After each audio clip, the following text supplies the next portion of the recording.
जय हिंद मित्रांनो. तर सध्या व्हॅलेंटाईन वीक सुरू आहे आणि व्हॅलेंटाईन वीक मध्ये प्रत्येक कपल आपापल्या पार्टनरला खुश करण्यासाठी किंवा त्याला इम्प्रेस करण्यासाठी काय ना काहीतरी करत असतं. अशा गोष्टी करत असताना काही आठवणी अशा राहतात किंवा काही किस्से असे राहतात जे आपल्या आयुष्यभर लक्षात राहतात.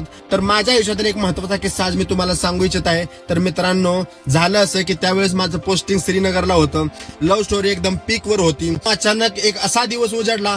त्या दिवशी आपल्या देशाचे गृहमंत्री अमित शहा यांनी 370 कलम हटवल्याचे जाहीर केले. तर मित्रांनो, सर्व देशवासियांना जसा आनंद झाला तसाच आनंद मलाही झाला. पण मित्रांनो, माझ्या आयुष्यावर फार गंभीर परिणाम झाले या गोष्टीचे. सर्व कम्युनिकेशन बंद झालेले आहेत. आमचा जो कॅम्प होता तो हेडक्वार्टर पासून 5 किलोमीटर अंतरावर होता. हेडक्वार्टर पासून 5 किलोमीटर लांब असल्यामुळे तिथे येण्या जाण्याची साधने फार कमी होती. 20 दिवसानंतर एमटीच्या कॅम्प मध्ये एक छोटासा फोन आला, BSNL चा छोटासा फोन, आणि त्या फोनवरती सर्वांचं बोलणं होऊ लागलं. मित्रांनो, त्यावेळेस मी मोर्चात उभं होतो. मला जोपर्यंत कळलं तोपर्यंत त्या फोनचं वापस जाण्याचं टायमिंग झालेलं होतं. नेक्स्ट एक आठवडा वाट बघितला. एक आठवड्यानंतर पुन्हा फोन आला. पुन्हा फोनला लाईन मध्ये उभा राहिलो. प्रत्येक जण आपापल्या घरी फोनवरती बोलत राहिलं आणि फोनवरती सर्वांचं बोलणं झालं. माझा नंबर आला आणि फोनचा जाण्याचा टाइम झाला. मित्रांनो, मी चिंतित झालो, व्यथित झालो. मला काय करावं काय कळत नव्हतं.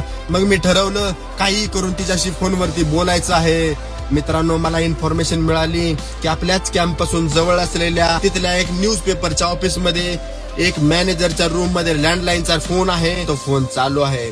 मित्रांनो, मी कशाचाही विचार नाही केला. मी कॅम्प मधून निघून गेलो आणि मीडियाच्या ऑफिसच्या बाहेर गेलो. ऑफिसचं दार बंद झालेलं होतं.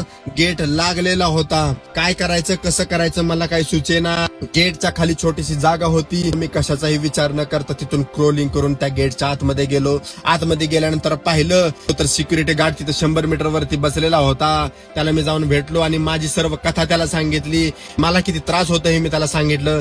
त्याने माझा त्रास पाहून त्याने मला समजून घेतलं आणि माझं फोनवरती बोलण्याचं मंजूर केलं. जसा माझ्या हातात फोन आला तसं मी तिला फोन केला. फोन लावताच तिनं माझा आवाज ऐकला आणि माझा आवाज ऐकता क्षणिक तिनं माझा फोन ठेवून दिला. मित्रांनो, काळजातून एकदम चर झालं. कसं झालं, काय झालं, कशामुळे झालं मला काही सुचत नव्हतं, काही कळत नव्हतं. कशामुळे तिनं असं केलं. मी सरळ कॅम्प मध्ये गेलो. कॅम्प मध्ये गेल्यानंतर सुट्टीचं ऍप्लिकेशन दिलं. तर माझं सुट्टीचं ऍप्लिकेशन हे मान्य करण्यात आलं नाही. पण मी अत्यंत इमर्जन्सी कारण दिलं की माझ्या घरामध्ये पूर आलेला आहे आणि मला आत्ताच्या आत्ता जायचं आहे. आणि माझं सुट्टीचं ऍप्लिकेशन सँक्शन केलं. मी सुट्टी जाण्यासाठी 10,000चं रातोरात फ्लाईटचं तिकीट बुक करून मी सरळ पुण्यात आलो. पुण्यात आल्यानंतर तिला पहिल्यांदा फोन केला. मित्रांनो, तिनं परत फोन माझा कट केला. ती असं का करत होती, कशामुळे करत होती, याचं उत्तर मी तुम्हाला नेक्स्ट पार्ट मध्ये देईन. तोपर्यंत सर्वांना नमस्कार. जय हिंद.